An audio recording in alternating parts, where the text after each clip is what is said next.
Russia and Iran are quietly building a 7,200-kilometer trade corridor connecting the Baltic Sea to the Indian Ocean, running straight through Russia, down the Caspian coast, across Iran, and out to the Persian Gulf.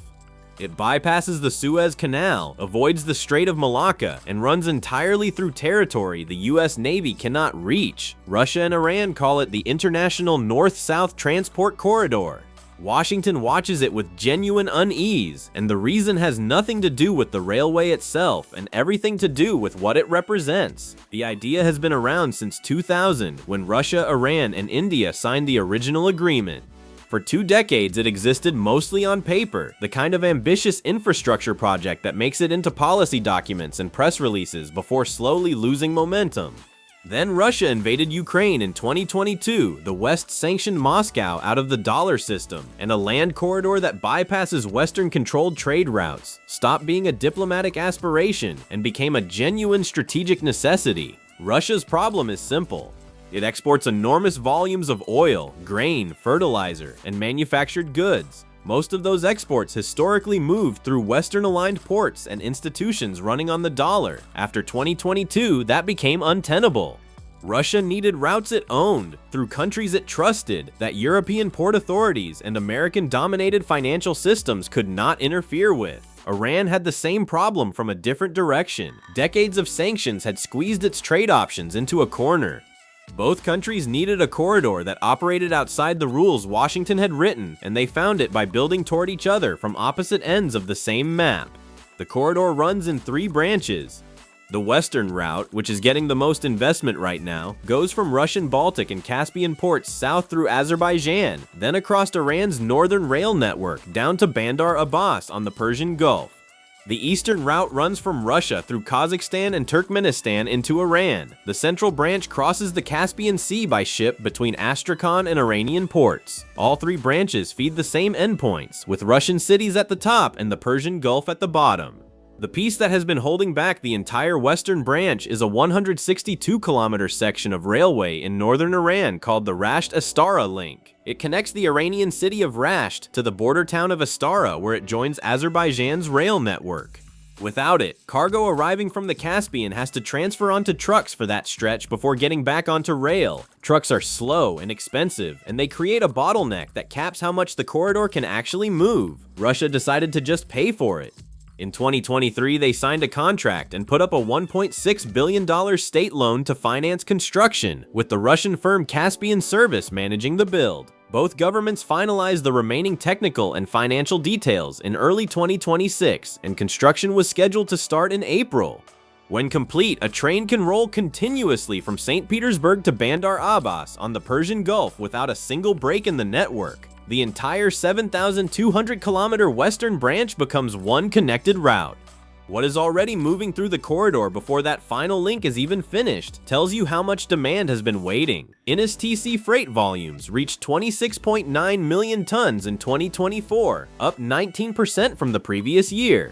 Container traffic along the eastern route nearly doubled in 2025, driven partly by discounts of between 15% and 80% on shipments through Kazakhstan and Turkmenistan that Russia's rail operator has been subsidizing to attract customers. Those discounts have been extended through 2026.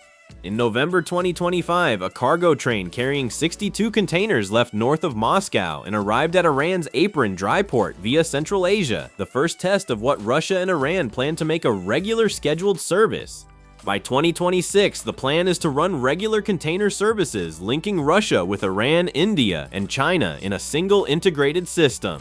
The reason this specifically alarms Washington is that the corridor does something that sanctions and navies were not designed to counter. American economic pressure on both Russia and Iran runs through the financial system and through access to maritime choke points, frees them out of dollar transactions, block SWIFT access, position carriers near the Strait of Hormuz, and that leverage is very real. But a railway running from St. and None, Petersburg to Bandar Abbas through the interior of Eurasia is not a choke point in any of those senses. It runs through territory that does not depend on American goodwill, through financial arrangements that do not touch dollar-clearing banks, and through countries whose cooperation Washington cannot easily buy or threaten away. Iran sits at the southern end of this route in a position that makes it uniquely valuable beyond its own economy. The country has ports on the Persian Gulf at Bandar Abbas and a long-term agreement with India for developing Chabahar port on the Gulf of Oman, signed in May 2024. Chabahar specifically offers India overland access to Afghanistan and Central Asia without going through Pakistan, which is a long-standing Indian strategic priority. The port India is developing is connected to the same rail network Russia is completing from the north. Russia and India are simultaneously building toward the same hub from opposite directions, with Iran as the junction between them. India's involvement is what makes the American response genuinely complicated. Washington has been cultivating India as a strategic partner and counterweight to China in the Indo-Pacific. India buys American weapons, sits in the Quad, and participates in US-led security frameworks. At the same time, it is investing in Iranian port infrastructure and deepening Insti-Sea connectivity. Washington has made clear it would prefer India to stay away from Iran. India has made equally clear it will make its own infrastructure decisions.